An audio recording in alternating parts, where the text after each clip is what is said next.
Hello जी, नमस्कार। स्वागत है आप सभी का मेरे स्मार्ट बायोलॉजी क्लासेज में। लाइफ में वो मुकाम हासिल करो जहां दुनिया तुम्हें ब्लॉक नहीं सर्च करे।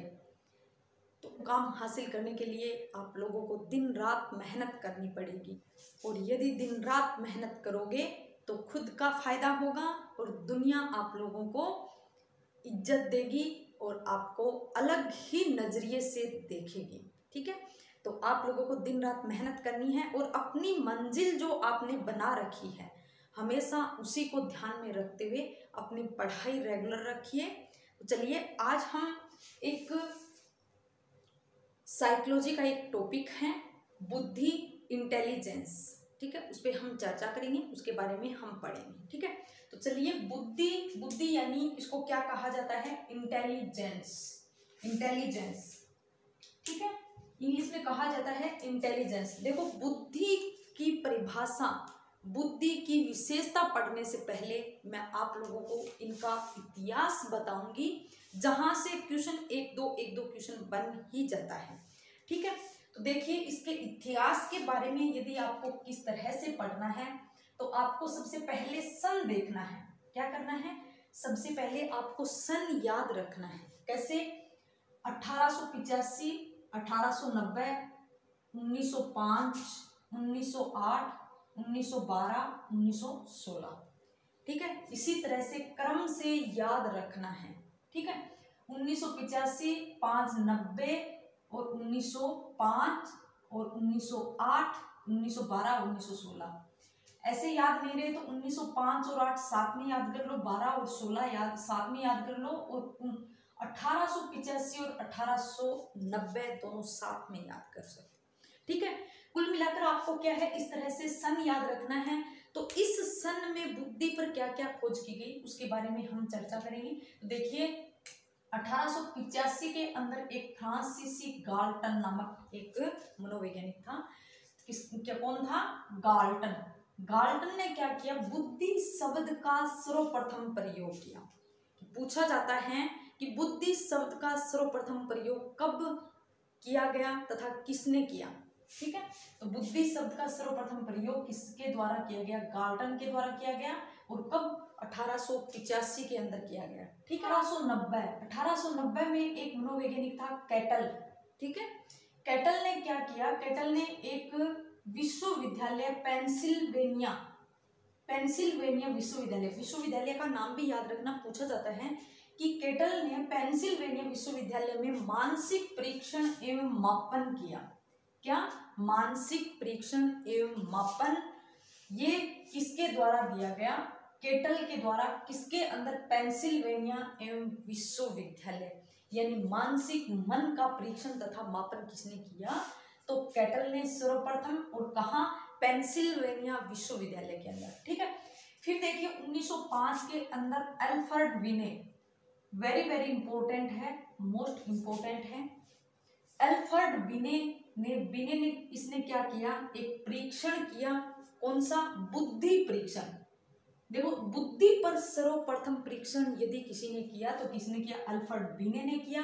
और उस परीक्षण को इस बिने के नाम पर बिने साइमन परीक्षण नाम दिया गया। पूछा जाता है बिने साइमन परीक्षण किसके द्वारा किया गया तथा सन भी पूछा जाता है। कब? बिने साइमन परीक्षण कब किया गया? 1905 के अंदर किया गया। और ऐसे पूछा जाता है बुद्धि शब्द का प्रयोग कब हुआ? बुद्धि शब्द का प्रयोग 1885 के अंदर हुआ। और बुद्धि परीक्षण सर्वप्रथम कब किया गया? तो याद रखना, 1905 के अंदर। किसके द्वारा? अल्फ्रेड बिने के द्वारा। और उस परीक्षण को नाम दिया गया बिने साइमन परीक्षण। ठीक है, फिर देखिए 1908 के अंदर मानसिक आयु बिने ने ही मानसिक आयु की क्या की? खोज की। ठीक है, मानसिक आयु की खोज किसके द्वारा की गई? बिने के द्वारा। या मानसिक आयु किसके द्वारा बताई गई? बिने के द्वारा बताई गई। फिर देखिए 1912 के अंदर स्टर्न व कुहलमान, दो मनोवैज्ञानिक स्टर्न व कुहलमान ने आईक्यू का अर्थ है बुद्धि लब्धि, यानी सर्वप्रथम बुद्धि लब्धि का जो सूत्र दिया गया वो किसने दिया? स्टर्न व कुहलमान ने। और कब दिया? 1912 के अंदर। ठीक है, क्या बुद्धि लब्धि किसके बराबर होती है, मानसिक आयु बटे वास्तविक आयु। ठीक है, अमे यानी मानसिक आयु और ये आपकी सीए वास्तविक आयु। ठीक है, तो देखिए ये जो सूत्र है ये अधूरा है। इस सूत्र को पूरा किया एक वैज्ञानिक है जिसका नाम है, मनोवैज्ञानिक है जिसका नाम क्या है, टर्मन। टर्मन ने बुद्धि लब्धि के सूत्र में संशोधित करके क्या दिया, मानसिक आयु बटे वास्तविक आयु इंटू 100। ठीक है, तो पूर्ण सूत्र ये है क्या, मानसिक आयु बटे वास्तविक आयु इंटू 100। अब क्या होता है कि इस तरह से क्वेश्चन भी पूछ लेते हैं, मानसिक आयु दे देते हैं और आपको वास्तविक आयु पूछ लेते हैं, और किसी की आईक्यू ऐसे कि किसी की बुद्धि लब्धि 100 है तो उसकी मानसिक आयु 120 है, तो आप वास्तविक आयु बताइए। तो इस तरह से एक मैथमेटिकल सूत्र है ये, इसके अंदर आप मानसिक आयु तथा आईक्यू का मान रखे, बुद्धि लब्धि का मान रखकर आप वास्तविक आयु निकाल सकते हो, मानसिक आयु निकाल सकते हो, बुद्धि लब्धि भी निकाल सकते हो, ये दोनों दे दे इसका मान भी निकाल सकते हो। ठीक है, तो यहाँ ऐसे क्वेश्चन भी पूछ लिए जाते हैं कि सर्वप्रथम बुद्धि लब्धि का शुद्ध किसके द्वारा दिया गया, तो किसके द्वारा, स्टर्न व कुहलमान के द्वारा। और सर्वप्रथम पूर्ण रूप से जो, या ऐसे दे देंगे कि ये मानसिक आयु बटे वास्तविक आयु इंटू 100, यह सूत्र किसके द्वारा दिया गया। ठीक है, या फिर सीधा ऐसे पूछ ले कि आईक्यू यानी बुद्धि लब्धि का सूत्र किसके द्वारा दिया गया। इससे इंपॉर्टेंट क्वेश्चन जो है वो मैं आपके लिए लेके आई हूँ, तो आप उससे पता चलेगा कि किस तरह के क्वेश्चन बन सकते हैं यहाँ से। ठीक है, तो देखिए पहला क्वेश्चन है, बुद्धि लब्धि का सर्वप्रथम सूत्र दिया। देखो बुद्धि लब्धि कहाँ बताई मैंने, यहाँ आईक्यू। सर्वप्रथम सूत्र इन्होंने क्या कहा है, सर्वप्रथम यानी किसने दिया, स्टर्न व कुहलमान ने, या फिर स्टर्न अकेला भी आ सकता है। ठीक है, स्टर्न व कुहलमान। ठीक है, या फिर ऑप्शन में अकेला स्टर्न हो तो भी आपको राइट करना है। ठीक है, फिर आता है कि बुद्धि लब्धि, आईक्यू यानी बुद्धि लब्धि का सूत्र दिया। अब सीधा सूत्र पूछ ले तो हमको क्या करना है, स्टर्न करना है या टर्मन। तो देखो थोड़ा सा दिमाग लगाओ, क्या ये सूत्र जो है वो पूरा है, ये क्या पूछ रहा है, आईक्यू का सूत्र यानी बुद्धि लब्धि का सूत्र। तो ये सूत्र अधूरा है लेकिन ये सूत्र पूरा है, जो पूरा सूत्र है उसी का नाम आएगा, किसने दिया, टर्मन। यदि सीधा पूछ ले कि आईक्यू यानी बुद्धि लब्धि का सूत्र दिया तो आपको क्या करना है, टर्मन करना है। ठीक है, फिर है कि आईक्यू का यानी बुद्धि लब्धि का संपर्त्य किसके द्वारा दिया गया। तो देखिए संपर्त्य दिया गया स्टर्न व कुहलमान, यानी स्टर्न के द्वारा संपर्त्य दिया गया। तो पूछे तो क्या करना है आपको, स्टर्न के द्वारा, यानी इन्होंने संपर्त्य प्रतिमान दे दिया, एक तरह से प्रतिमान दे दिया कि मानसिक आयु बटे वास्तविक आयु किसके बराबर होती है, बुद्धि लब्धि के बराबर। ठीक है, फिर देखो कि इस बुद्धि लब्धि का संपर्त्य जो दिया उसको विकसित किसने किया, विकसित किसके द्वारा किया गया। तो यहाँ आपका आएगा विकसित किसके द्वारा, टर्मन के द्वारा, किसके द्वारा, टर्मन के द्वारा। ठीक है, तो ये आपके 4 क्वेश्चन थे। इस तरह से क्वेश्चन यहाँ से बन सकते हैं और इसी तरह से आप अलग अलग क्वेश्चन बना के देख लेना, जिससे आपकी क्या है, मानसिक योग्यता बढ़ेगी क्वेश्चन बनाने के लिए, और फिर आपके आंसर ज़्यादा से ज़्यादा सही होंगे। ठीक है, अब देखिए, अब हम देखते हैं बुद्धि जो है उस बुद्धि की विशेषताएं। ठीक है, इन विशेषताओं से भी क्वेश्चन बनता है और बना भी है, पिछले साल भी बना था रीट के अंदर, वो भी मैं बताऊंगी कैसे बना था। ठीक है, तो उससे पहले हम एक बार बुद्धि की विशेषताएं पढ़ लेते हैं। तो देखिए बुद्धि के अंदर अपन देखें तो ये इंपॉर्टेंट है, बुद्धि में क्या होती है, एक क्या होती है, लंबवत वर्दी होती है और एक क्या होती है, क्षैतिज वर्दी होती है। ठीक है, बुद्धि में लंबवत वर्दी का क्या अर्थ है तथा क्षैतिज वर्दी का क्या अर्थ है। तो देखिए लंबवत वर्दी का अर्थ है कि हम जो, यानी हमारे जो मानसिक योग्यता है, देखो मानसिक योग्यता ही क्या कहलाती है, बुद्धि कहलाती है। ठीक है, कि मन से हम क्या सोच विचार कर रहे हैं, तर्क कर रहे हैं, हम कितना किसी समस्या को हल कर रहे हैं।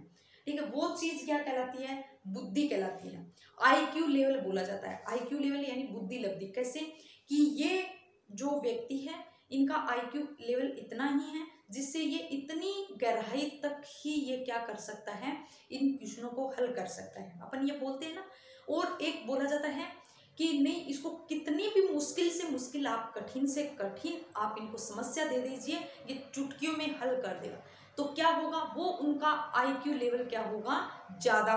तो एक प्रकार से हमारी मानसिक योग्यता जो है वो क्या कहलाती है, बुद्धि कहलाती है। ठीक है, तो देखिए लंबवत, इस बुद्धि के अंदर लंबवत वर्दी का अर्थ है कि अपनी जो बुद्धि का विकास, जैसे जब हम छोटे बच्चे होते हैं तब हमारी बुद्धि का विकास नहीं होता है। ठीक है, देखो बुद्धि की यदि बात करें तो बुद्धि क्या होती है, जन्मजात होती है। बुद्धि क्या होती है, भूल मत जाना, मैंने पहले भी एक बार बता चुकी हूँ और अब भी बता रही हूँ कि बुद्धि जन्मजात होती है। बुद्धि जन्मजात कैसे होती है कि जैसे अपने माता पिता से हम क्या है, बुद्धि लेके आते हैं। जैसे हमारे माता पिता यदि प्रतिभाशाली है तो हम भी, हमारे अंदर भी वो बुद्धि, प्रतिभाशाली बुद्धि होती है, लेकिन वो बाह्य कारकों के कारण हम क्या है, उस क्षेत्र में नहीं जाते हैं, या फिर कुछ अलग रीजन हो सकता है कि हमको गाइडेंस करने वाले नहीं होते हैं, जिससे हमारी बुद्धि को जागृत नहीं कर पाते हैं। ठीक है, लेकिन बुद्धि जो है वो हमारे माता पिता से आती है हमेशा। जैसे माता पिता वैसे ही, यानी कि क्या होती है, अर्जित नहीं होती है। कैसी होती है, बुद्धि जन्मजात होती है। पूछा जाता है क्वेश्चन की निम्न में से बुद्धि है जन्मजात, अर्जित, जन्मजात व अर्जित दोनों, इनमें से कोई नहीं, तो आपका आंसर होना चाहिए बुद्धि हमेशा क्या होती है, जन्मजात होती है। ठीक है, तो देखिए बुद्धि जन्मजात होती है, यानी जन्म जब हम लेते हैं हमारे अंदर बुद्धि तो होती है, लेकिन बुद्धि का विकास नहीं होता है। यानी फिर धीरे धीरे जैसे जैसे हम बड़े होते जाते हैं वैसे वैसे ही हमारी बुद्धि का क्या होता जाता है, विकास होता जाता है। ठीक है, तो जैसे जैसे बुद्धि का विकास होता है तो हम कह सकते हैं कि पूर्ण रूप से बुद्धि का विकास कब हो जाता है, तो पूर्ण रूप से बुद्धि का विकास 16 से 18 वर्ष की आयु तक हो जाता है। और यानी उस अवस्था को हम क्या कहते हैं, किशोरावस्था। जैसे घर में भी क्या कहते हैं कि अपन कुछ काम सही से नहीं करते हैं तो हमारे मम्मी पापा क्या कहते हैं कि जितनी बुद्धि आनी थी वो आ गई, अब और आगे नहीं आएगी। उनका कहना सही है, गलत नहीं है। अपन को क्या लगता है, अपन को ठेस पहुंचती है कि हमको ये ऐसे क्यों बोल रहे हैं कि इनको बुद्धि आनी थी वो आ गई, अब आगे से नहीं आएगी। उनका कहना सही है, क्यों, क्योंकि 16 से 18 वर्ष की आयु तक क्या है, बुद्धि का जो विकास है वो पूर्ण हो जाता है, उसके बाद नहीं आती है बुद्धि। ठीक है, और वो भी मैं बताऊंगी कि अपन कहते हैं कि अपन जैसे सीखते जाते हैं तो हम क्या है, अलग अलग तरह के विचार सीखते जाते हैं, अलग अलग तरह के कार्य सीखते जाते हैं, फिर हमारे अंदर बुद्धि क्यों नहीं आती है। वो बुद्धि ही तो है, लेकिन वो बुद्धि नहीं होती, वो बुद्धि के अंदर क्षैतिज वृद्धि होती है। ये बुद्धि का विकास से संबंधित है, यानी कि बुद्धि का विकास कहाँ तक हो जाता है, 16 से 18 वर्ष की आयु तक। ठीक है, तो देखिए ये किशोरावस्था और क्षैतिज वृद्धि, यानी क्षैतिज वृद्धि मैंने अभी बताया कि जैसे कोई भी समस्या है, ठीक है, अगर किसी कार्य को हम कर रहे हैं, कोई हमारे सामने समस्या आई हुई है, उस समस्या पर हम क्या है, उस समस्या के बारे में हम सबसे पहले जानते हैं कि ये समस्या क्या है, फिर अपने तर्क तथा विचारों के द्वारा या मानसिक योग्यताओं के द्वारा हम उनको क्या करते हैं, हल करते हैं। फिर हम उसी क्षेत्र में क्या है, वो कार्य आसानी से करने लग जाते हैं। हम क्या सोचते हैं कि हमारी बुद्धि बढ़ गई है। ठीक है, यानी वो चीज क्या है, क्षैतिज वृद्धि है। और क्षैतिज वृद्धि हमेशा जीवन पर्यंत चलती रहती है। कैसे कि तर्क वितर्क सोच विचार, ये चीज हम जिंदगी भर करते रहते हैं। कोई चीज की समस्या है, उस समस्या को हल करने के लिए हम तर्क करते हैं, सोच विचार करते हैं, उसका संपर्त्य बनाते हैं कि आगे की रणनीति कि हम कैसे करें। अभी जैसे आप एग्जाम 28 जून को और 29 जून को होने वाला है, तो उसके बारे में आप क्या बना रहे हो, रणनीति बना रहे हो। अब आप तर्क विचार सोच विचार कर रहे हो, किस तरह कि इतने दिनों में हमको ये करना है, इतने दिनों में हमको ये करना है। ये आपका क्या है, सोच विचार, यानी एक आपने संपर्त्य बना लिया। किस तरह से कि इतने दिनों में मैं फिजिक्स पढ़ूंगा, इतने दिनों में मैं बायोलॉजी पढ़ूंगा, इतने दिनों में मैं केमिस्ट्री पढ़ूंगा, यानी आपने एक छोटा सा संपर्त्य बना लिया। फिर उसके अनुसार अपने क्या है, उस क्वेश्चनों को हल करते जा रहे हो अपनी सोच विचार तर्क के द्वारा।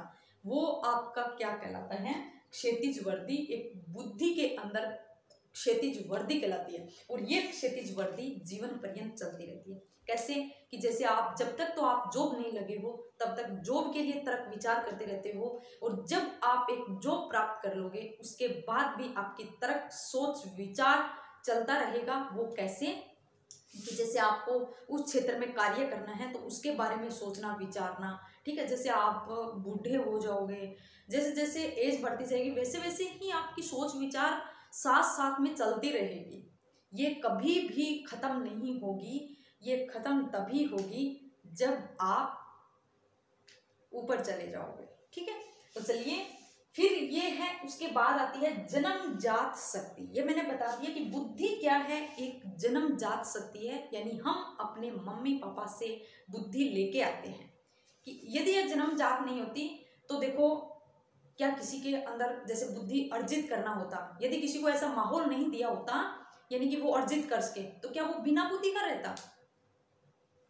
इसीलिए बुद्धि क्या होती है, जन्मजात होती है, अपने वंशानुक्रम कह सकते हैं, यानी आनुवांशिकी के थ्रू ये क्या है, बुद्धि लेके आते हैं, हम पीछे से लेके आते हैं, ठीक है, यानी अपने मम्मी पापा से लेके आते हैं। ये जन्मजात होती है, जन्म से ही अपने अंदर क्या है, बुद्धि पाई जाती है। लेकिन उस टाइम जब जन्म लेते हैं उस टाइम हमारी बुद्धि का विकास नहीं हुआ होता है, ठीक है। फिर देखिए कि ये विकासशील तथा परिवर्तनशील योग्यता है। बुद्धि क्या है, विकासशील तथा परिवर्तनशील योग्यता। देखो मैंने बता दिया किस तरह से विकासशील यानी बुद्धि है अपने अंदर लेकिन विकास नहीं हुआ जब हमने जन्म लिया है। जैसे जैसे बड़े होते जाएंगे उसमें क्या होता जाएगा, विकास होता जाएगा, ठीक है। परिवर्तनशील, परिवर्तनशील का अर्थ है कि वातावरण बाह्य कारकों का जब असर होता है कि हमको ऐसी परिस्थिति दी जाती है कि जहां हम क्या है अपनी बुद्धि का विकास अच्छे से कर सकें, बढ़िया विकास कर सकें। जैसे मैंने पहले भी बताया था कि पारिवारिक वातावरण, स्कूली वातावरण, ये सब यदि आपके परफेक्ट है, बढ़िया है, तो आपकी बुद्धि का विकास अच्छे से होगा। और यदि आपके पारिवारिक वातावरण में रोज झगड़ा होता रहता है, मम्मी पापा झगड़ते हैं और आप लोगों को बोलते हैं कि बेटा ऐसे नहीं करना चाहिए, झट से आप जवाब दोगे कि मम्मी पहले पापा आप अपनी भी आदतें सुधार लीजिए। क्यों? क्योंकि वो असर अपने खुद पे यानी जो मम्मी पापा, जो परिवार के अंदर जो माहौल है वो एक बच्चे पे असर डालता है, तो बुद्धि पर भी क्या है, प्रभाव डालता है। मैं विशेषकर किसी के मम्मी पापा के लिए नहीं कहती, लेकिन कहीं कहीं होता है कि जहाँ हर दिन आए दिन झगड़ा रहता है तो बच्चे वहाँ क्या है, बच्चों पर असर पड़ता है, ठीक है। तो देखिए ये परिवर्तनशील है, यानी परिवर्तनशील जैसा उस किसी को वातावरण दिया जाएगा। एक बच्चे को जब उसकी बुद्धि में क्या हो रहा है, विकास हो रहा है, तो उनको वातावरण कैसे दे रहे हैं हम, उस वातावरण पे डिपेंड करेगा कि उसका विकास अच्छे से हो रहा है या फिर अच्छे से नहीं हो रहा है, ठीक है। तो ये क्या होती है, परिवर्तनशील योग्यता है, यानी बदलती रहती है, परिवर्तनशील योग्यता है। एक बार अपन को क्या है, बढ़िया परिस्थिति नहीं मिली, जैसे अभी देखो मान लो 28-29 जून को यदि एग्जाम हो गया, ठीक है, और आपने एक बार तो पढ़े लेकिन आपका रिवाइज नहीं हुआ, तो आपकी बुद्धि पे क्या असर पड़ेगा कि आप तर्क विचार वो आपके उल्टे ही चलते जाएंगे। कैसे कि आप सोचोगे कि नहीं, अगर थोड़ा और टाइम दे दिया होता तो हम आगे अच्छे से पढ़ लेते और तैयारी कर लेते, ठीक है। और जैसे ही यदि आपको एक तोहफा दे दिया जाए कि 2 महीने बाद आपका एग्जाम है, तो देखो आपकी बुद्धि में क्या परिवर्तन होता है कि आपकी तर्क सोच विचार सब कुछ बदल जाएगा। आप ये सोचने लगोगे कि हाँ इस 2 महीने में तो मैं ये सब कुछ कर डालूंगा, ठीक है। तो यानी ये क्या है, परिवर्तनशील है, ठीक है। फिर देखो वंशानुक्रम व वातावरण, बुद्धि पर क्या है, बुद्धि पर वंशानुक्रम व वातावरण दोनों का प्रभाव पड़ता है। देखो सबसे मुख्य प्रभाव पड़ता है वंशानुक्रम का, किसका, वंशानुक्रम का, ठीक है। लेकिन वातावरण का भी पड़ता है, लेकिन वातावरण का याद रखना इसका लिमिट है, इसका ज्यादा नहीं, लगभग 10 पॉइंट तक ही इसका प्रभाव पड़ता है, 10 बिंदुओं तक प्रभाव पड़ता है, ज्यादा इसका प्रभाव नहीं पड़ता है वातावरण का। तो क्या है, वंशानुक्रम का सबसे ज्यादा प्रभाव पड़ता है। अब जैसे आप कहोगे अभी कि मैडम आपने तो कहा कि परिवार में यदि कहाँ झगड़ा हो रहा है तो उनकी बुद्धि अलग हो जाएगी। अरे मेरा कहने का अर्थ ये है कि बाह्य वातावरण, बाह्य परिस्थिति उसमें क्या, उसमें प्रभाव डालती है। लेकिन यदि एक बच्चा जन्म से ही मंद बुद्धि है, अब उस मंद बुद्धि में परिस्थिति आप ऐसे अच्छी सी दे रहे हो, लेकिन फिर भी वो सीख नहीं पा रहा है। क्यों? क्योंकि उसके अंदर क्या है, वंशानुक्रम से ही जो बुद्धि नहीं लाया है वो। और यदि एक वंशानुक्रम से अच्छी बुद्धि लेके आया है तो वो क्या है, यदि उसको आप पारिवारिक वातावरण या फिर स्कूली वातावरण अच्छे दे दोगे तो उसमें क्या है, चौगुनी क्या हो जाएगी, वृद्धि हो जाएगी। यानी उसके क्या है, जो मानसिक तर्क सोच विचार है उसमें ज्यादा वृद्धि होगी। ठीक है, यानी कि मुख्य रूप से वंशानुक्रम, कहने का अर्थ है कि बुद्धि क्या होती है, जन्मजात होती है। तो जन्मजात होती है, यदि जन्म से वो बुद्धि अच्छी नहीं लेके आए हैं तो आप उनको कितना भी पारिवारिक या आप विद्यालय या जो सामाजिक वातावरण कितना भी अच्छा दे दो, लेकिन उस पर कोई असर नहीं पड़ने वाला। हालांकि थोड़ा कुछ असर होता है, ज़्यादा नहीं, वो मैंने कहा है। वातावरण का कितना, लगभग 10-12 बिंदुओं तक, 10 बिंदुओं तक ही असर पड़ता है। तो याद रखना, पूछा जाता है कि बुद्धि पर, निम्नलिखित में से बुद्धि पर मुख्य प्रभाव किसका पड़ता है। मेरा क्वेश्चन को ध्यान से सुनना, मैं क्या बोल रही हूं कि निम्नलिखित में से बुद्धि पर मुख्य प्रभाव किसका पड़ता है। नीचे ऑप्शन देंगे, वंशानुक्रम, वातावरण, फिर एक और दे देंगे जैसे कुछ और नीचे दे देंगे, विकास ऐसे दे देंगे, फिर नीचे दे देंगे, इसमें से कोई नहीं। तो आपका राइट आंसर होना चाहिए वंशानुक्रम। वहां ये नहीं कि मैडम ने तो वंशानुक्रम तथा वातावरण दोनों का प्रभाव बताया था, लेकिन मैं बार बार बोल रही हूँ कि वंशानुक्रम का मुख्य प्रभाव पड़ता है। ठीक है, फिर देखिए कि लिंग भेद व जाति का प्रभाव नहीं होता। मैंने क्या कहा, नहीं होता। लिंग भेद, ये नहीं कि एक लड़का है तो उसकी बुद्धि ज्यादा होगी, एक लड़की है उसकी बुद्धि कम होगी, ऐसा कुछ नहीं है। ऐसा अंधविश्वास है।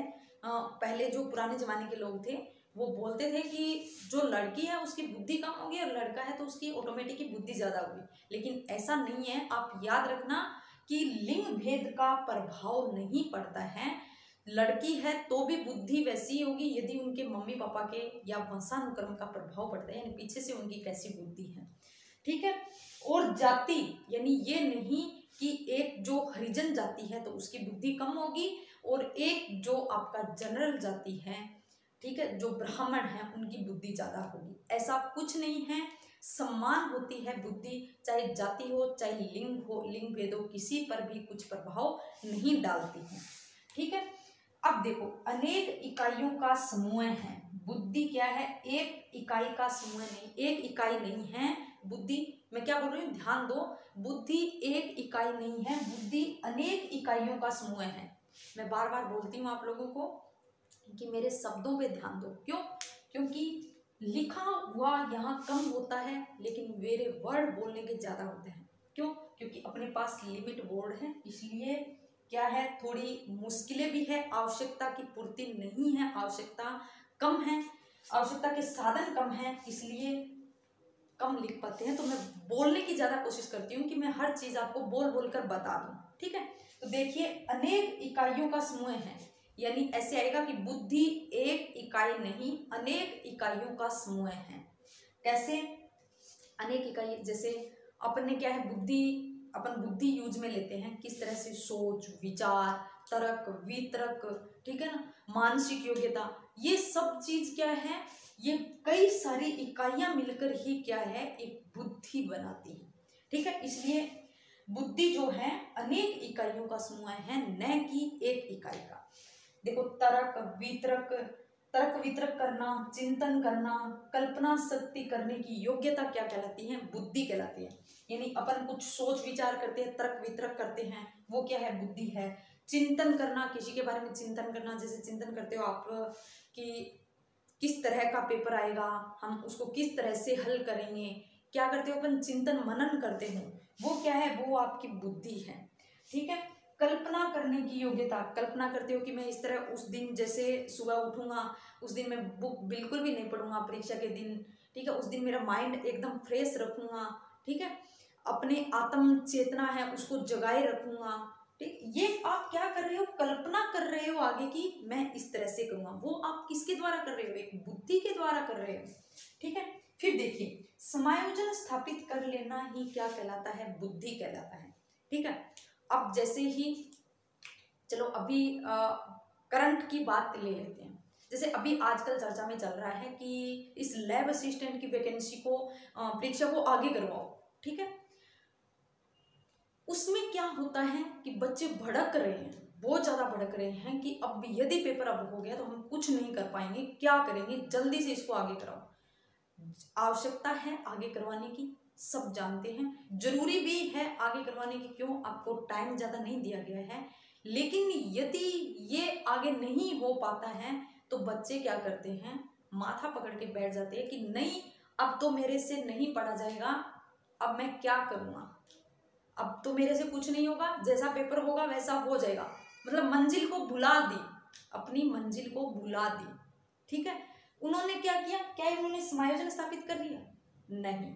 एक छात्र, ठीक है, जो क्या है, अभी यदि 28-29 जून को परीक्षा हो जाती है तो मतलब ऐसे आ जाता है सामने से ऑर्डर कि हाँ 28 जून को ही तय है, निश्चित होगी, तो उसमें वो विद्यार्थी क्या करता है कि कोई बात नहीं, अगर 28 जून को हो रही है तो भी मैं कोर्स को कंप्लीट कर लूंगा और मैं अपनी मंजिल को कभी नहीं भूलूंगा। यानी वो क्या कर रहा है, वो समायोजन स्थापित कर रहा है अपनी मानसिक योग्यताओं के द्वारा। और एक छात्र जो हार कर बैठ जाता है, वो समायोजन स्थापित नहीं करता है, वो प्रतिकूल परिस्थिति आने पर घबरा कर वो बैठ जाता है। लेकिन एक यदि उसको उस परिस्थितियों को देखते हुए अपने खुद को उन परिस्थितियों के अनुसार ढाल लेता है तो वो क्या कहलाता है, समायोजन स्थापित करना कहलाता है। और वो समायोजन स्थापित किसके द्वारा कर लेता है, वो एक बुद्धि के द्वारा कर लेता है कि अमूर्त चिंतन करने की योग्यता क्या कहलाती है, बुद्धि कहलाती है। अमूर्त चिंतन, मूर्त चिंतन क्या होता है कि जो हम चीज सामने देखते हैं, ठीक है। जैसे मैंने क्या कहा, ये मेरे पास मार्कर है, इसके बारे में मैंने क्या किया, चिंतन, यानी कि ये इसके जो कैप है वो क्या है, रेड कलर की है या वाइट कलर का है, यानी मैं किसी चीज को देखकर क्या कर रही हूँ, उसके बारे में सोच रही हूँ। यानी कि इसको मैंने देखा कि रेड कलर का इसका क्या है, कैप है, तो शायद ये रेड कलर का ही चलेगा, यानी रेड कलर का ही मार्कर है। यानी मैंने किसी चीज को देखकर उसके बारे में सोच विचार किया, ठीक है। अब यदि मैं ये कहूं कि जैसे मैं आपको कुछ ऐसे क्वेश्चन बता दूं कि आप इस तरह से, ये एक बायोलॉजी का क्वेश्चन है कि बायोलॉजी के अंदर, या फिर मैं आपको ये कहूं कि एक बहुत बड़ा पेड़ है, उसके अंदर आप तने को काटोगे तो उसमें क्या निकलेगा, उसमें 3 प्रकार के उत्तक तंत्र आपको मिलेंगे, ठीक है। मैंने ये कहा, मेरे सामने नहीं है लेकिन फिर भी मैं आप लोगों को उसके बारे में चिंतन मनन करके मैं बता रही हूँ, ठीक है। उसके बारे में सोच विचार कर रही हूँ कि शायद ये ऐसे है या ये कुछ ऐसे हैं। यानी हम क्या है, जिस चीज को मूर्त रूप में हम देख नहीं रहे हैं फिर भी हम उसके बारे में चिंतन मनन कर रहे हैं, तो वो क्या है, अमूर्त चिंतन करने की योग्यता। यानी जो व्यक्ति अमूर्त चिंतन करने की योग्यता रखती है वो किसके कारण, बुद्धि के कारण ही रखता है, ठीक है। तो ये है इस बुद्धि की क्या है, विशेषताएं। अब इन विशेषताओं से क्वेश्चन कैसे बनता है, तो चलिए हम देखते हैं। एक क्वेश्चन है कि बुद्धि के संबंध में कौन सा कथन सही नहीं है, ध्यान रखना, यहाँ क्या लिखा है, सही नहीं है, यानी बुद्धि के संबंध में कौन सा कथन सही नहीं है। तो चलिए देखते हैं। वंशानुक्रम का प्रभाव पड़ता है, देखो यहाँ मैंने कहा है कि वंशानुक्रम का मुख्य प्रभाव पड़ता है, तो ये क्वेश्चन, ये लाइन तो सही है, ठीक है। फिर देखिए, लिंग भेद पर बुद्धि का प्रभाव नहीं पड़ता है, लिंग भेद पर बुद्धि का प्रभाव नहीं पड़ता है, चाहे वो लड़का हो चाहे लड़की हो, चाहे जाति, जैसे चाहे हरिजन हो चाहे ब्राह्मण हो, कुछ भी हो, बुद्धि सब में, जैसे वंशानुक्रम से आई है, या बुद्धि सब में समान होगी, ठीक है। ये तो क्या है, मनुष्य ने बनाया है, लिंग भेद जाति जो है ये मनुष्य ने बनाया है कि जाति ये ब्राह्मण जाति है, ये है। पीछे से यदि पुराने जमाने में या प्राचीन काल में यदि देखें तो सबके सब क्या है, बंदर जाति थे। उसके बाद जैसे जैसे विविधता आती गई और जैसे जैसे अलग होते गए, ठीक है। फिर देखिए, जन्मजात योग्यता है, बुद्धि क्या है, जन्मजात योग्यता है, ये मैंने बता दी, बुद्धि क्या है, जन्मजात योग्यता है, तो ये भी सही है। लंबवत वर्दी जीवन पर्यंत चलती रहती है, ये देखो यहाँ ये तीनों सही है। यहाँ इस पे ध्यान दो, हमने यहाँ क्या पढ़ा था, लंबवत वर्दी सिर्फ 16 से 18 वर्ष की आयु तक ही होती है, बाद में नहीं होती है। क्षैतिज वर्दी जो है वो होती है जीवन पर्यंत। तो इसके अंदर ये आंसर हो जाएगा, यानी इन्होंने क्या पूछा है कि बुद्धि के बारे में क्या सही नहीं है, तो कौन सा सही नहीं है, लंबवत वर्दी है वो जीवन पर्यंत नहीं, वो 16 से 18 वर्ष तक ही चलती है, उसके बाद नहीं चलती है। ठीक है, तो ये तो था बुद्धि के बारे में, उसका इतिहास तथा उसकी विशेषताएं। बुद्धि के प्रकार, ठीक है, बुद्धि के प्रकार की यदि बात करें तो ये थार्नडाइक तथा गैरेट नामक वैज्ञानिक है जिन्होंने बुद्धि के 3 प्रकार बताए थे। वो भी यदि आपसे पूछे कि बुद्धि के प्रकार कितने होते हैं तो यही 3 प्रकार याद रखना है। जैसे सीधा पूछ ले यानी बुद्धि के प्रकार कितने हैं तो 3 कौन कौन से, तो आप बताना मूर्त, अमूर्त और सामाजिक। ठीक है, या फिर ऐसे पूछ ले कि थार्नडाइक तथा गैरेट के अनुसार बुद्धि के प्रकार कितने हैं, तो भी आपको क्या बताना है, यही 3 प्रकार बताना है। ठीक है, तो चलिए हम एक एक पे चर्चा करते हैं। सबसे पहले है मूर्त बुद्धि या स्थूल बुद्धि। ठीक है, इसको 2 अन्य नामों से भी जाना जाता है, गामक या यांत्रिक बुद्धि। जैसे देखो मैंने पहले भी बताया है, अमूर्त का क्या अर्थ होता है कि जो वस्तु में दिखाई नहीं देती है लेकिन फिर भी हम उसके बारे में सोचते हैं। तो मूर्त का क्या अर्थ है कि जो चीज सामने है उस चीज को देखकर हम उसके बारे में सोच रहे हैं, हम बुद्धि का यूज कर रहे हैं किसी चीज को देखकर। ठीक है, वो कौन सी बुद्धि कहलाएगी, वो आपकी मूर्त यानी स्थूल बुद्धि कहलाएगी। ठीक है, तो इसको हम गामक या यांत्रिक बुद्धि भी कहते हैं। तो देखो किसी को मूर्त बुद्धि कहे, इसमें सीधा पूछा जाता है निम्न में से मूर्त बुद्धि होती है, यांत्रिक बुद्धि होती है, गामक बुद्धि होती है, स्थूल बुद्धि होती है। ठीक है, यांत्रिक यानी जो यंत्रों के द्वारा क्या है काम में ली जाती है, प्रयोग में ली जाती है, या यंत्रों के बारे में, यंत्रों को देखकर हम क्या है, यंत्रों के द्वारा हम क्या करते हैं, एक बुद्धि या उसके अंदर क्या है हम कार्य करते हैं, तो उस कार्य के अंदर हम उस बुद्धि का यूज करते हैं, तो वो बुद्धि कैसी होगी, मूर्त बुद्धि होगी। जैसे देखिए कारीगर, कारीगर यानी जो कार्य करने वाले, जैसे चप्पल जूते हैं उसके अंदर कील ठोकनी है, तो वो क्या है यंत्रों का प्रयोग कर रहा है, तो उसके अंदर कौन सी बुद्धि होगी, उन यंत्रों यानी यांत्रिक बुद्धि होगी, मूर्त बुद्धि होगी। ठीक है, जैसे एक खिलाड़ी है, खिलाड़ी यानी यंत्रों के द्वारा खेलता है खिलाड़ी, तो क्या है उसके अंदर भी क्या होगी, यांत्रिक बुद्धि होगी। मिस्त्री, जैसे मिस्त्री काम करता है, बिजली का मिस्त्री, बिजली का जो बिजली उसको क्या बोलते हैं, जो मतलब बिजली का कार्य करता है, ठीक है, वो उस औजारों के द्वारा करता है। या जो मकान बनाने का काम करता है वो मिस्त्री होता है, ठीक है, वो भी क्या करता है, औजारों का कार्य करता है, तो वो कौन सी बुद्धि होगी, यांत्रिक बुद्धि होगी। ठीक है, इंजीनियर, इंजीनियर के अंदर भी क्या है, इंजीनियर जब बनता है तो वो भी यंत्रों का प्रयोग करके अपनी बुद्धि प्रयोग में लेता है।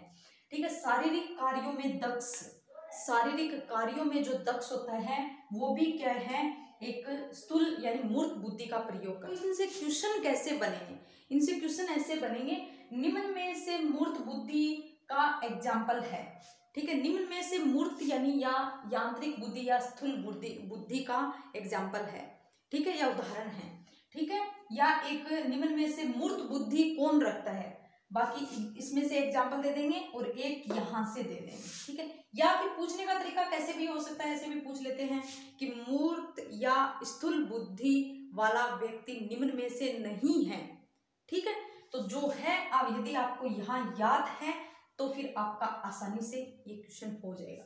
तो इनका एग्जाम्पल याद रखना बहुत इंपॉर्टेंट है।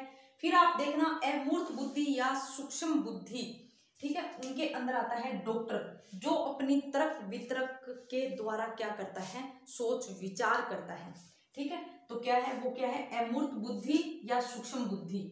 तो जैसे डॉक्टर है, डॉक्टर क्या है, सोच विचार कर अपने तर्क शक्ति से क्या करता है, पेशेंट का इलाज करता है। ठीक है, शिक्षक है, शिक्षक भी अपनी तर्क सोच विचार यानी मानसिक योग्यता के द्वारा क्या करता है, सोच विचार करता है। पेंटर है, गणितज्ञ है, ये सभी के सभी क्या है, अमूर्त या सूक्ष्म बुद्धि के अंतर्गत आते हैं। फिर देखिए सामाजिक बुद्धि, सामाजिक जो समाज से लगाव जुड़े होते हैं, जो समाज के अंदर क्या है कार्य करते हैं, वो क्या होते हैं, कौन सी बुद्धि रखते हैं, वो सामाजिक बुद्धि रखते हैं। ठीक है, तो देखिए इसके अंदर नेता, समाज सेवक, व्यवसायी, राजनीतिज्ञ और कूटनीतिज्ञ, ये इसके एग्जाम्पल है। नेता जैसे समाज के अंदर क्या है, सामाजिक बुद्धि रखता है, क्योंकि नेता लोग क्या है, समाज के लोगों से मिलनसार होते हैं, समाज के लोगों से ज़्यादा मतलब वो उनका तो कार्य भी समाज के अंदर ही होता है कि किस तरह से एक समाज को चलाना है, ठीक है, कैसे सोच विचार करके। तो उनकी बुद्धि वो वैसी ही होगी जैसा वो कार्य कर रहा है, यानी कौन सी बुद्धि, सामाजिक बुद्धि। तो इनके एग्जाम्पल याद रखना, समाज सेवक, व्यवसायी, राजनीतिज्ञ, कूटनीतिज्ञ, ठीक है। व्यवसायी का यहाँ एक पीछे क्वेश्चन आया था, निम्न में से, सॉरी व्यवसायी का नहीं आया था, यहाँ से आया था। मूर्त बुद्धि को याद रखना, एक प्रैक्टिकल बुद्धि भी बोला जाता है, प्रैक्टिकल इंटेलिजेंस, प्रैक्टिकल इंटेलिजेंस, ठीक है। प्रैक्टिकल इंटेलिजेंस, इसको इंग्लिश में कहा जाता है प्रैक्टिकल इंटेलिजेंस। तो इस तरह से क्वेश्चन कैसे आया था, निम्न में से व्यवहारिक बुद्धि है, इसके ब्रैकेट में था प्रैक्टिकल इंटेलिजेंस, नीचे ऑप्शन थे मूर्त, अमूर्त, सामाजिक,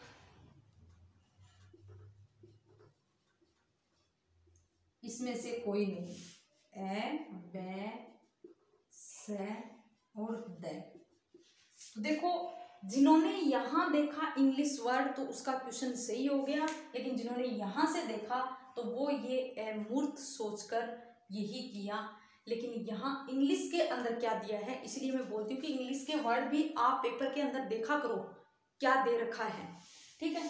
तो व्यवहारिक बुद्धि यहाँ प्रैक्टिकल यानी इस मूर्त बुद्धि के लिए कहा गया है, तो इसका सही आंसर होगा मूर्त बुद्धि, ठीक है। तो ये तो है बुद्धि के प्रकार।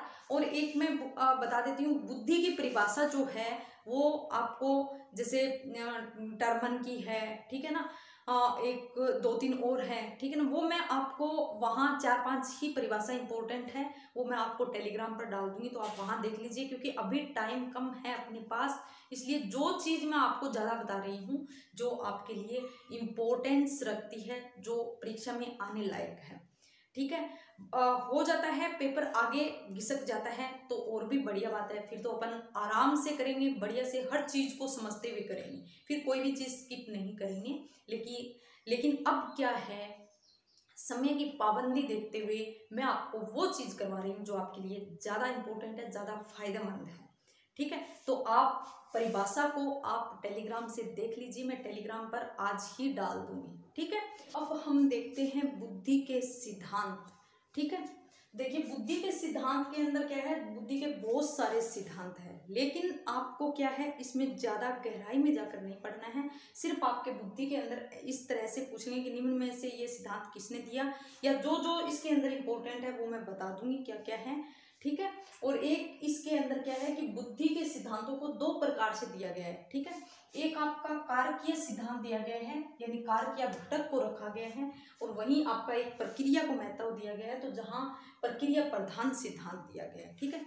तो बुद्धि के कितने 2 प्रकार से सिद्धांत है, एक कारकीय सिद्धांत, एक प्रक्रिया प्रधान सिद्धांत, ठीक है। तो देखिए सबसे पहले हम देखते हैं इसमें क्या है, कारकीय सिद्धांतों के अंदर आपको इनके नाम याद होने चाहिए कि कौन कौन से कारकीय सिद्धांत है, बाकी जो है वो प्रक्रिया प्रधान सिद्धांत हो जाएंगे, ठीक है। तो देखिए कारकीय सिद्धांत का एक एक सिद्धांत हम देखते हैं, एकल तत्व सिद्धांत या एकल घटक सिद्धांत कह दो, या एकल अव्यय सिद्धांत, तीनों नाम याद रखना, एक तत्व, एकल घटक, एकल अव्यय सिद्धांत, एकल तत्व, एकल घटक, एकल अव्यय सिद्धांत। ये किसके द्वारा दिया गया, तो ये आपके अल्फ्रेड बीने के द्वारा दिया गया। इन्होंने एक तत्व किसको बताया, इन्होंने एक तत्व सामान्य तत्व को बताया गया, किसको, सामान्य तत्व को, कि जैसे एग्जाम्पल के थ्रू बताऊं कि एक बच्चा जैसे गणित में होशियार है, तो वो गणित में होशियार है तो वो क्या है सभी विषयों में होशियार होगा। इनका कहना ये था कि सामान्य तत्व होता है कि जैसे एक छात्र यदि गणित में होशियार है तो वो सभी विषयों में अपने आप ही होशियार हो जाएगा, ठीक है। लेकिन ये सिद्धांत सच साबित नहीं हुआ या फिर सफलता नहीं हासिल की, क्यों, क्योंकि जरूरी नहीं कि एक छात्र जो है, एक बालक जो गणित में होशियार है तो सामाजिक में भी हो या विज्ञान में भी हो, क्योंकि एक सामान्य तत्व महत्व नहीं रखता उसके बुद्धि के उपयोगिता में। ठीक है, तो देखिए फिर आता है, इसीलिए तो इसको क्या है, निरंकुशवादी सिद्धांत कहा गया। ठीक है, निरंकुशवादी सिद्धांत किस सिद्धांत को कहा जाता है, या निम्न में से निरंकुशवादी सिद्धांत है। तो याद रखना, एकल घटक या एकल तत्व या एकल अवयव सिद्धांत को क्या कहा जाता है, निरंकुशवादी सिद्धांत कहा जाता है। फिर आता है द्वितत्व सिद्धांत।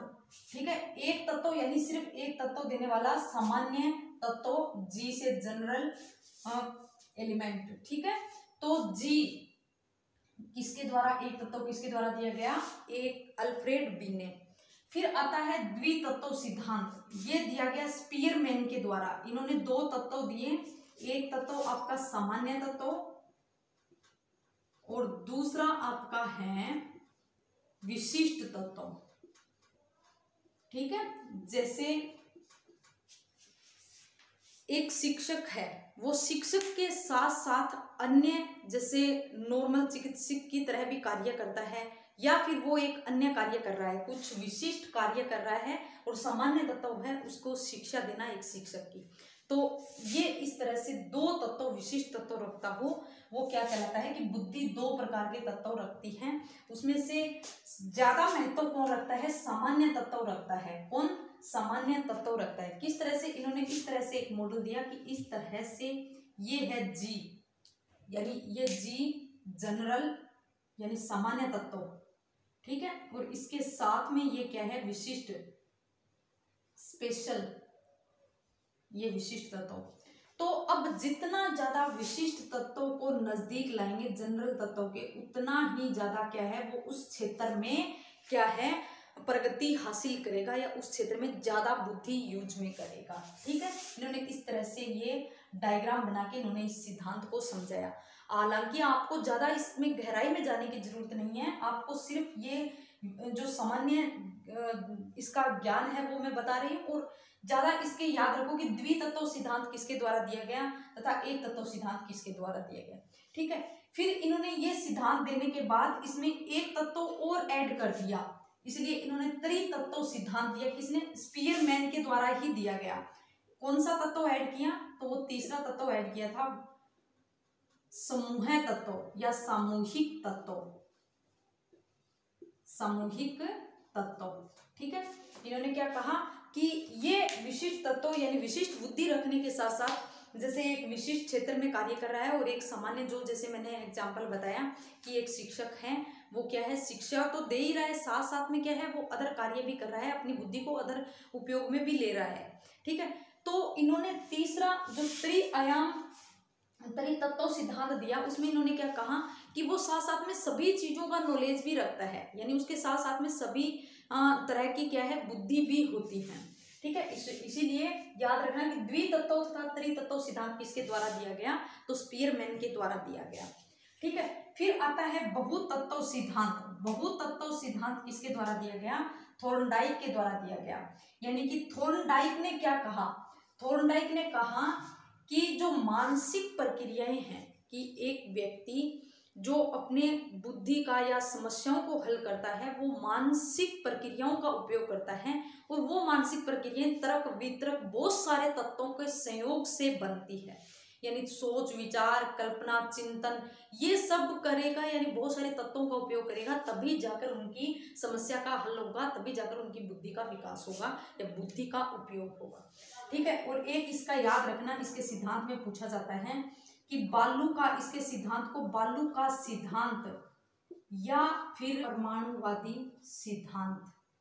ठीक है, तो इन्होंने बालू का सिद्धांत या परमाणुवादी सिद्धांत क्यों कहा कि जैसे देखो बालू का ढेर होता है, क्या है, बालू का रेत का, जैसे बालू रेत होती है उसका ढेर होता है, उसके अंदर क्या होती है, लंबाई होती है, चौड़ाई होती है और आपकी ऊंचाई तथा गति होती है। ये चार जो तत्व इन्होंने बताया कि बालू के एक ढेर के अंदर क्या है, जैसे लंबाई चौड़ाई ऊंचाई और वो गतिमान जो बालू का ढेर होता है, वैसे ही एक व्यक्ति जब क्या है अपनी बुद्धि का उपयोग करता है या कोई भी समस्या है उस समस्याओं को हल करने में उसी तरह से लंबाई, चौड़ाई और ऊंचाई, गति का उपयोग करता है। वो कैसे, मैं एक बताती हूँ आपको एक एग्जाम्पल के थ्रू कि यदि जैसे मान लिया मेरे पास कुछ समस्याएं आ गई, ठीक है, मेरे पास कुछ समस्याएं आ गई, तो मैं क्या करूँगी, उस समस्या के बारे में बहुत सारे से तर्क विचार करूँगी कि उसको कहाँ तक मैं, मेरी बुद्धि कहाँ तक रखती हूँ, मैं मेरी सोच कहाँ तक कितनी लंबी रखती हूँ कि इस समस्या को कैसे हल करूँ, ठीक है। और एक दूसरा व्यक्ति या एक दूसरी औरत है जो क्या है, उस समस्या के बारे में कितनी सोच, वही समस्या मेरे सामने, वही समस्या उसके सामने है, एक दूसरे के सामने, ठीक है, कोई भी मान लो, तो उसके सामने वो कितनी सोच रखता है और मैं उसके बारे में कितनी सोच रखती हूँ, यानी कि कितनी दूरी तक, तो क्या हो गई लंबाई। चौड़ाई यानी किस किस स्टेप से गुजर के, जैसे एक मैंने क्या किया, उस समस्या को हल करने के लिए मैंने बहुत कम स्टेप अपनाए और एक जो दूसरा है वो बहुत सारे स्टेप अपनाए, यानी कितनी चौड़ाई तक वो गया, ठीक है। ऊंचाई, ऊंचाई की यदि बात करें या गहराई कह दो कि उसको कितनी गहराई से सोचकर, कितनी गहराई तक जाकर उस समस्या का हल किया। हालांकि इतना गहराई से आपके नहीं आएगा, इतना ज़्यादा डीपली नहीं आएगा, फिर भी मैं आपको लंबाई चौड़ाई, ये बालू का सिद्धांत क्यों कहा तो मैं इसके बारे में बता देती हूँ, ठीक है। गति यानी कि कितनी, किस तरह की प्रक्रियाओं के द्वारा, किस तरह की मानसिक प्रक्रियाओं के द्वारा उस समस्या को हल किया, उस बुद्धि का उपयोग किया, ठीक है। तो इसलिए बालू का सिद्धांत आपको ये याद रखना है कि थार्डाइक के द्वारा जो बहु तत्व सिद्धांत दिया गया उसको बालू का सिद्धांत या परमाणुवादी सिद्धांत भी कहा जाता है। फिर देखिए, फिर आता है समूह तत्वों का सिद्धांत। देखो ये बहु तत्व है, ये समूह तत्व है। समूह तत्वों का सिद्धांत किसके द्वारा दिया गया, थर्स्टन के द्वारा दिया गया, ठीक है। समूह तत्व याद रखना कि इन्होंने क्या किया, सात प्राथमिक मानसिक या नहीं है तो मैं यहां लिख देती हूं इसका, 7 प्राथमिक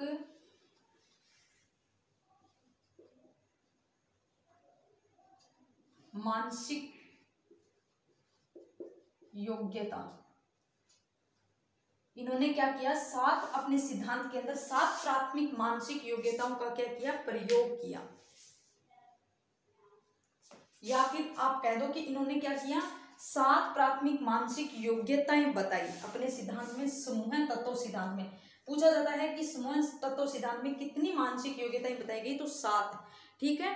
वो आपकी प्रेक्षण, अंक योग्यता, वाक योग्यता, शब्द योग्यता, वो इतने डीपली नहीं पूछा जाएगा। फिर भी यदि आपको लगता है कि हम पढ़ेंगे तो मैं आपको टेलीग्राम पे इसके बुद्धि के गहराई से जो नोट्स है वो डाल दूंगी, तो आप एक बार नजरों से देख लेना, अगर आपको विश्वास नहीं हो तो देख लेना, ठीक है। देखिए फिर आता है प्रतिदर्श सिद्धांत। प्रतिदर्श सिद्धांत किसके द्वारा दिया गया, तो थॉमसन के द्वारा दिया गया। प्रतिदर्श यानी कि उस बुद्धि का अपन क्या है, एक मॉडल बनाते हैं। प्रतिदर्श पहले ये सोचते हैं कि हाँ इस चीज को हम ऐसे ऐसे इस तरह से करके हल करेंगे, यानी ये कहता है कि किसी भी चीज को, किसी भी समस्या को हल करने के लिए बुद्धि का मॉडल बनता है, प्रतिदर्श बनता है, ठीक है। फिर आता है त्रिआयाम या त्रिविमीय सिद्धांत। तो याद रखना, त्रिआयाम या त्रिविमीय सिद्धांत किसके द्वारा दिया गया, गिलफर्ड के द्वारा। इंपॉर्टेंट है, याद रखना ये त्रिआयाम है और ये त्रितत्व सिद्धांत है। त्रितत्व सिद्धांत स्पीयरमैन के द्वारा, त्रिआयाम गिलफर्ड के द्वारा दिया गया। इन्होंने अपने सिद्धांत के अंदर कौन से 3 तत्व दिए, तो वो भी इंपॉर्टेंट है, वो भी याद रखना। संक्रिया, विषय वस्तु, उत्पाद। यानी कि जैसे कोई समस्या है, ठीक है, उस समस्या को हल करने के लिए हम क्या करेंगे, संक्रिया या प्रक्रिया यानी मानसिक क्रियाएं, ठीक है। मानसिक क्रियाएं यानी कोई भी हमारे सामने समस्या है उसके बारे में हम क्या है, मन को दौड़ाएंगे, मन को क्रिया करवाएंगे कि इस समस्या को हम कैसे हल करते हैं, ठीक है। फिर विषय वस्तु यानी जो सामग्री, उस समस्या को हल करने के लिए हम जो सामग्री उपयोग में लेते हैं वो क्या कहलाती है, विषय वस्तु या अंतर वस्तु कहलाती है, ठीक है। फिर जो परिणाम सामने निकल कर आता है कि हम उस समस्या को किस तरह से हल कर लिया, या जो हमको सूचना प्राप्त होती है, इसके अंदर सूचना, ठीक है, सूचना। तो वो क्या कहलाती है, उत्पाद या परिणाम कहलाती है। ये तीनों नाम भी साथ में याद रखना। मानसिक क्रियाओं के अंतर्गत क्या आता है, संक्रिया और प्रक्रिया। विषय वस्तु या अंतर वस्तु के अंतर्गत सामग्री रखी जाती है। उत्पाद या परिणाम के अंतर्गत आपकी सूचना आती है कि अंत में उस समस्या का हल क्या निकल गया है। ठीक है। पदानुक्रमित या क्रमित महत्व का सिद्धांत बर्ट या वर्नन के द्वारा दिया गया। इसका बस इतना ही याद रखना है। इन्होंने ये बताया कि जो बुद्धि है वो क्या है, क्रम वाइज होती है, पदों के रूप में क्रम से क्या होती हैं, हम उसका उपयोग करते हैं। ठीक है। फिर आता है कैटल व हॉर्न का बुद्धि सिद्धांत। इन्होंने क्या है, इनका बस इतना ही याद रखना है। कैटल हॉर्न ने बुद्धि के दो प्रकार बताए। कौन कौन से, एक तरल बुद्धि, एक ठोस बुद्धि। ठीक है। ज्यादा गहराई में जाने की जरूरत नहीं, आपको इतना याद रखना है। वर्णन का सिद्धांत कार्य सिद्धांत में, ए व बै ख का सिद्धांत कार्य सिद्धांत के अंतर्गत आता है। ठीक है। इसमें ज्यादा आपको गहराई से नहीं जाना है। कैरोल का त्रिस्तरीय मॉडल, ये भी किसके, कार्य सिद्धांत के अंतर्गत आता है। बहुबुद्धि सिद्धांत, ये याद रखना कि बहुबुद्धि जो सिद्धांत है वो किसके द्वारा दिया गया, गार्डनर के द्वारा दिया गया। ठीक है। किसके द्वारा दिया गया, गार्डनर के द्वारा। इन्होंने बहुबुद्धि यानी एक व्यक्ति या जो इंसान है वो बहुत प्रकार की बुद्धि रखता है, वो किस क्षेत्र में ज्यादा महत्व होता है, तो वो एक सामान्य तत्व होता है, यानी सामान्य बुद्धि कौन सी रखता है वो उसी को आगे दर्शाता है। लेकिन होती क्या है, बहुबुद्धि यानी बहुत प्रकार की बुद्धि होती है। ये इसका गार्डनर का है। फिर एक याद रखना, बुद्धि संरचना मॉडल किसके द्वारा दिया गया, बुद्धि संरचना मॉडल। तो ये बुद्धि संरचना मॉडल दिया गया गिलफर्ड के द्वारा। किसके द्वारा, गिलफर्ड के द्वारा। तो गिलफर्ड ने क्या कहा, इन्होंने एक डिब्बे की संरचना के समान किसको बताया, बुद्धि की संरचना को बताया। किस तरह से, जिस तरह से ये एक डिब्बा है,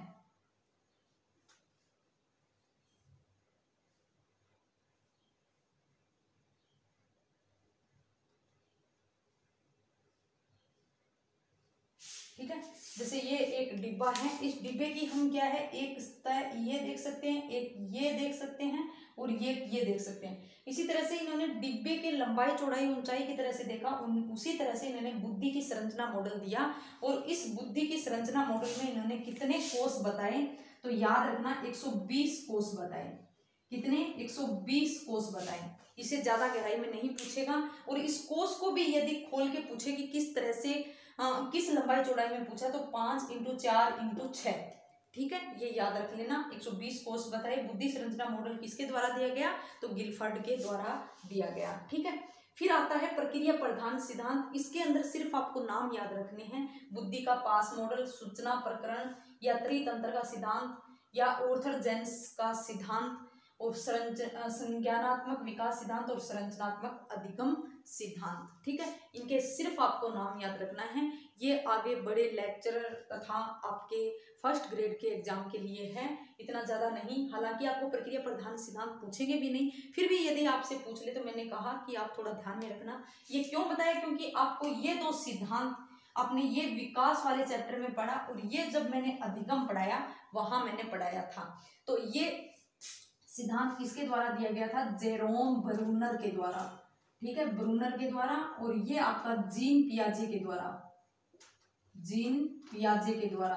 तो ये इसलिए बताया था मैंने, क्यों, क्योंकि ये पूछ ले कि संरचनात्मक अधिगम सिद्धांत निम्न में से संरचनात्मक अधिगम सिद्धांत है कि प्रक्रिया प्रधान सिद्धांत है या फिर कारकीय सिद्धांत है।